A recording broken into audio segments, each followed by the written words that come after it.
I gotta tell you, this is what I ultimately wanted when I set out to make this tank. So here's a before shot of how the tank looked.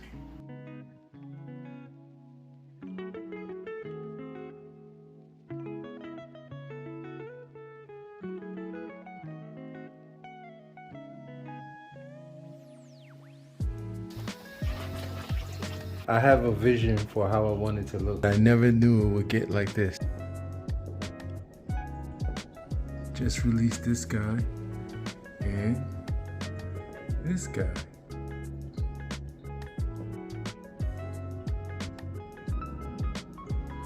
Got a spider plant chilling back there in my water filter.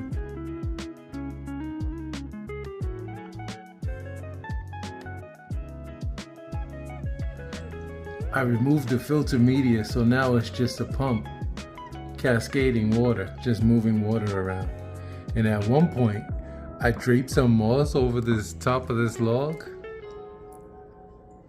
hoping that it would take root, and look at that. I guess since the log is waterlogged, remember the branch that I found on the side of the road? Broke off of there. Well, since it's waterlogged, the moss can't survive up there. The Brazilian pennywort is making a comeback after like 6 months. It went dormant. And pennywort that's up here just blocking out all the light from the inside of the tank. And I guess since I finally moved this neon pothos up off the water line and up to the light fixture, opened up the top of the tank, so now the Brazilian is coming back. The Anubias was hiding back there, and once I did a water change the other day, I found it, so I brought it up here toward the front. All of this moss growing on these trees is some that was introduced to the tank when I bought some shrimp. The reds, the blue, and orange. Some of this is the Java fern that I initially attached to the logs. I was able to tie the Java moss on with some thread, and then I have some stuff under there, under the rock. So hopefully that stuff takes off a little bit more in there, and some at the base of that, you know, tree, if you want to call it that. And look at it, it's ridiculous now. There's the Asian water fern, still doing its thing.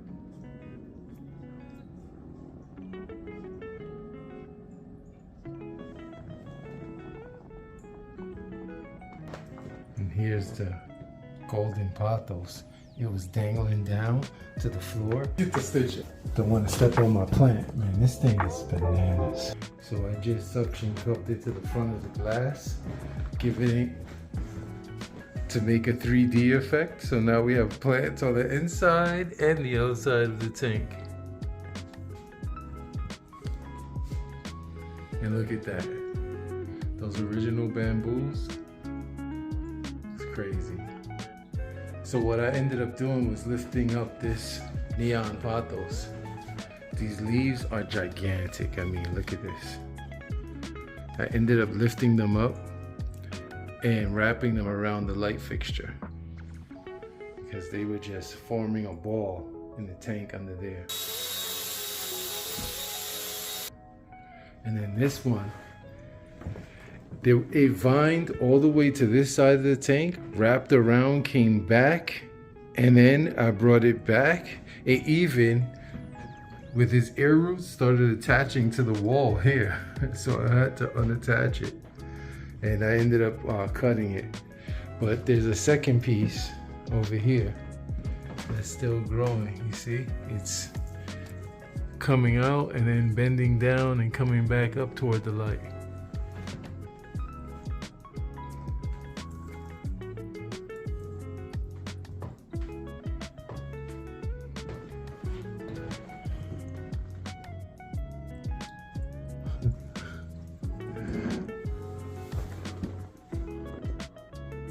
Still have about 7 of the neon tetras from the initial batch.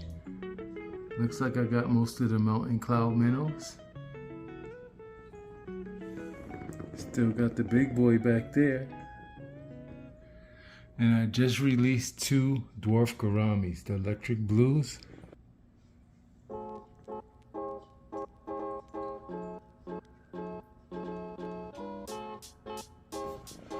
I'm looking to add some more mono shrimp later today, so. Hey, that was an update to my 55-gallon tank. If you like what you saw, hit it with the thumbs up. If you didn't like what you saw, still hit it with the thumbs up and subscribe. I do things like this all the time on my channel.